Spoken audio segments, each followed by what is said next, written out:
Hi friends, இதான் உங்கள் man encyclopedia எடிஷனோ. நான் தான் உங்கள் மேன். இந்தியாவிலே தமிழ்நாடு ஒரு சிறந்த ஸ்டேட்டாக இருக்குது. எதுலன்னு கேட்டிங்கன்னா, மத நல்லிணக்கத்தில். நான் இதை ஒன்றும் சும்மா சொல்லல.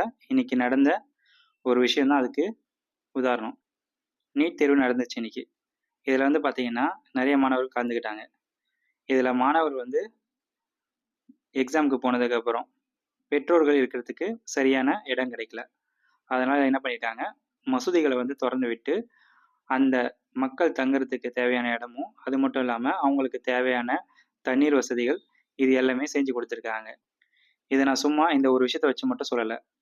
நீங்களே பார்த்துருப்பீங்க, நிறையா ஹிந்து திருவிழாக்களில் வந்து பார்த்தீங்கன்னா இஸ்லாமியர்கள் வந்து பங்கேற்று அவங்க குழந்தைங்களுக்கு வந்து பார்த்தீங்கன்னா சாமி வேஷம் போட்டு வச்சிருந்ததை நம்ம பார்த்துருப்போம்.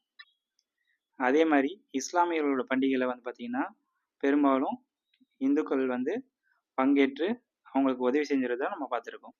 இது மாதிரி மற்ற எந்த ஸ்டேட்லையும் நடக்கிறது கிடையாது.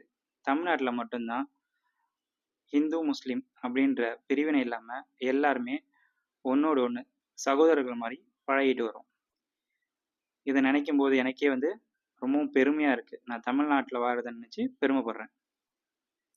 இந்தியாவுக்கே சகோதரத்துவத்தை கற்றுக் கொடுக்கறது தமிழ்நாடு தான், அதில் ஒரு சந்தேகமும் இல்லை.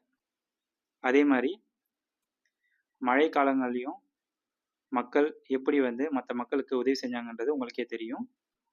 இதுதான்டா தமிழ்நாடு அப்படின்ற மாதிரி நம்ம வாழ்ந்துட்டு வரோம்.